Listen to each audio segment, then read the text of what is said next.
بسم اللہ الرحمن الرحیم۔ محترم دوستو، السلام علیکم۔ یاجوج ماجوج حضرت نوح علیہ السلام کے تیسرے بیٹے یافس کی اولاد میں سے ہیں۔ یہ انسانی نسل کے دو بڑے وحشی قبیلے گزر چکے ہیں جو اپنے ارد گرد رہنے والوں پر بہت ظلم اور زیادتیاں کرتے اور انسانی بستیاں تک تاراج یعنی برباد کر دیتے تھے۔ قرآن مجید کی آیات، توریت کے مطالب اور تاریخی شواہد سے معلوم ہوتا ہے کہ یہ لوگ شمال مشرقی ایشیا میں زندگی بسر کرتے تھے اور اپنے وحشیانہ حملوں کے نتیجے میں ایشیا کے جنوبی اور مغربی علاقوں میں مصیبت برپا کرتے تھے۔ بعض تاریخ دانوں نے ان کے رہائشی علاقے کو ماسکو اور طوبہ سیک کے آس پاس بتلایا ہے، اور بعض کا خیال ہے کہ یاجوج ماجوج کے شہر تبت اور چین سے بحر منجمد شمالی تک اور مغرب میں ترکستان تک پھیلے ہوئے تھے۔ حضرت ذوالقرنین کے زمانے میں یاجوج ماجوج کے حملے وبال جان بن گئے تھے۔ ان کی روک تھام کے لیے ذوالقرنین نے پہاڑوں کے مابین اونچی اور مضبوط سد یعنی دیوار تعمیر فرمائی۔ ذوالقرنین اور سد ذوالقرنین کا ذکر قرآن کریم کی سورہ کہف میں موجود ہے۔ جس ذوالقرنین کا قرآن میں ذکر ہے، تاریخی طور پر وہ کون شخص ہے؟ تاریخ کی مشہور شخصیتوں میں یہ داستان کس پر منطبق ہوتی ہے، اس سلسلے میں مفسرین کے درمیان اختلاف ہے۔ تاریخ کی کتابوں کے مطالعے کے بعد لوگوں نے ذوالقرنین کی شخصیت اور سد ذوالقرنین سے متعلق مختلف اندازے لگائے ہیں۔ بہت سے قدیم علماء اور مفکر سکندر اعظم کو ہی ذوالقرنین مانتے ہیں، مگر بعد اس کا انکار کر کے یہ دلیل پیش کرتے ہیں کہ ذوالقرنین دراصل حضرت سلیمان علیہ السلام کا خطاب تھا۔ جدید زمانے کے کچھ مفسر و مفکر ذوالقرنین کو قدیم ایرانی بادشاہ سائرس اعظم یعنی کورش اعظم کا دوسرا نام قرار دیتے ہیں اور یہ نسبتاً زیادہ قرین قیاس ہے، مگر بہرحال ابھی تک یقین کے ساتھ کسی شخصیت کو اس کا مصداق نہیں ٹھہرایا جا سکتا۔ ذوالقرنین کی بابت قرآن نے صراحت کی ہے کہ وہ ایسا حکمران تھا جس کو اللہ نے اسباب و وسائل کی فراوانی سے نوازا تھا۔ وہ مشرقی اور مغربی ممالک کو فتح کرتا ہوا ایک ایسے پہاڑی درے پر پہنچا جس کی دوسری طرف یاجوج ماجوج تھے۔ قرآن کریم کی سورہ کہف میں بحوالہ یاجوج ماجوج ذوالقرنین کے حالات بیان کرتے ہوئے فرمایا گیا ہے کہ جب وہ اپنی شمالی مہم کے دوران 100 دیواروں یعنی پہاڑوں کے درمیان پہنچا تو وہاں اسے ایسی قوم ملی جس کی زبان ناقابل فہم تھی۔ تاہم جب ترجمان کے ذریعے گفتگو ہوئی تو انہوں نے عرض کیا کہ یاجوج ماجوج اس سرزمین میں فساد پھیلاتے ہیں، لہذا آپ ہمارے اور ان کے درمیان ایک سد یعنی دیوار تعمیر فرما دیجیے۔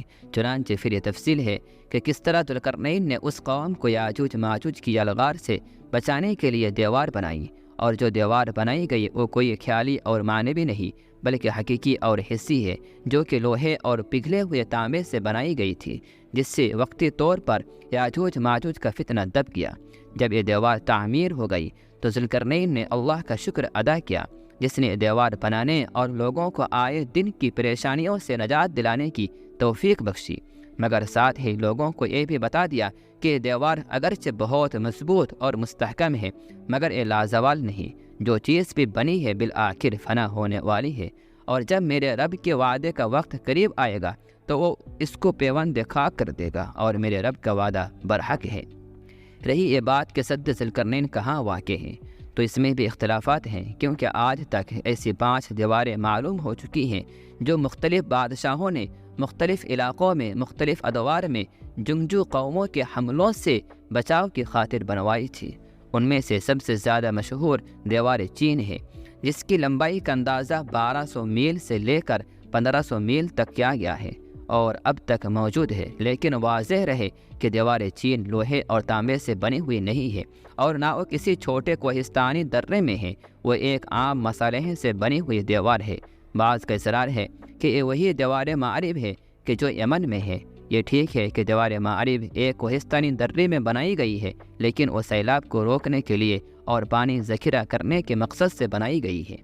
ویسے بھی وہ لوہے اور تانبے سے بنی ہوئی نہیں ہے، جبکہ علماء و محققین کی گواہی کے مطابق سرزمین قفقاز میں دریائے خزر اور دریائے سیاہ کے درمیان پہاڑوں کا ایک سلسلہ ہے کہ جو ایک دیوار کی طرح شمال اور جنوب کو ایک دوسرے سے الگ کرتا ہے، اس میں ایک دیوار کی طرح کا درہ بھی موجود ہے جو مشہور درہ داریال ہے۔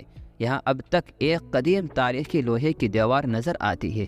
اسی بنا پر بہت سے لوگوں کا نظریہ ہے کہ دیوار ذوالقرنین یہی ہے، اگرچہ سد ذوالقرنین بڑی مضبوط بنائی گئی ہے۔ سد ذوالقرنین اتنا مضبوط ہے کہ اس میں سوراخ کر کے یاجوج ماجوج کا ادھر آنا ممکن نہیں، لیکن جب اللہ کا وعدہ پورا ہوگا تو وہ اسے ریزہ ریزہ کر کے زمین کے برابر کر دے گا۔ اس وعدے سے مراد قیامت کے قریب یاجوج ماجوج کا ظہور ہے۔ صحیح بخاری کی ایک حدیث میں نبی کریم صلی اللہ علیہ وسلم نے اس دیوار میں تھوڑے سے سوراخ کو فتنے کے قریب ہونے سے تعبیر فرمایا۔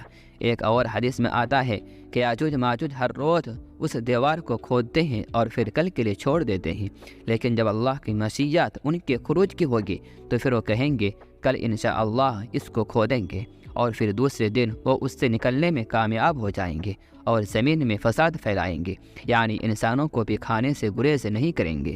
تو اللہ تعالیٰ کی طرف سے حضرت عیسیٰ علیہ السلام کو حکم ہوگا کہ وہ مسلمانوں کو کوہ طور کی طرف جمع کر لے، کیونکہ یاجوج ماجوج کا مقابلہ کسی کے بس میں نہیں ہوگا۔ حضرت عیسیٰ علیہ السلام اور ان کے ساتھی اس وقت ایسی جگہ کھڑے ہوں گے جہاں غذا کی سخت قلت ہوگی۔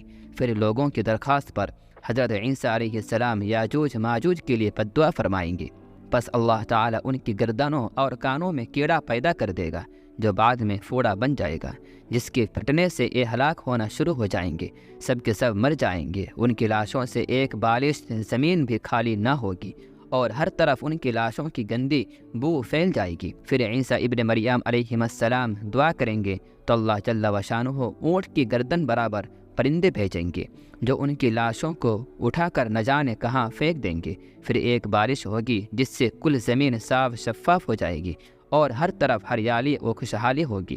صحیح مسلم میں نواس بن سمعان کی روایت میں صراحت ہے کہ یاجوج ماجوج کا ظہور حضرت عیسیٰ علیہ السلام کے نزول کے بعد ان کی موجودگی میں ہوگا، جس سے ان مفسرین کی تردید ہو جاتی ہے جو کہتے ہیں کہ تاتاریوں کا مسلمانوں پر حملہ یا منگلول ترک جن میں سے چنگیز بھی تھا یا روسی اور چینی قومیں یہی یاجوج ماجوج ہیں جن کا ظہور ہو چکا، یا مغربی قومیں ان کا مصداق ہیں کہ پوری دنیا میں ان کا غلبہ و تسلط ہے۔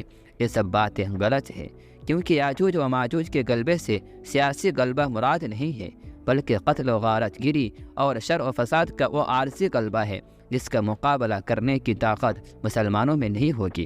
تاہم پھر وبائی مرض سے سب کے سب آن واحد میں لقمہ اجل بن جائیں گے۔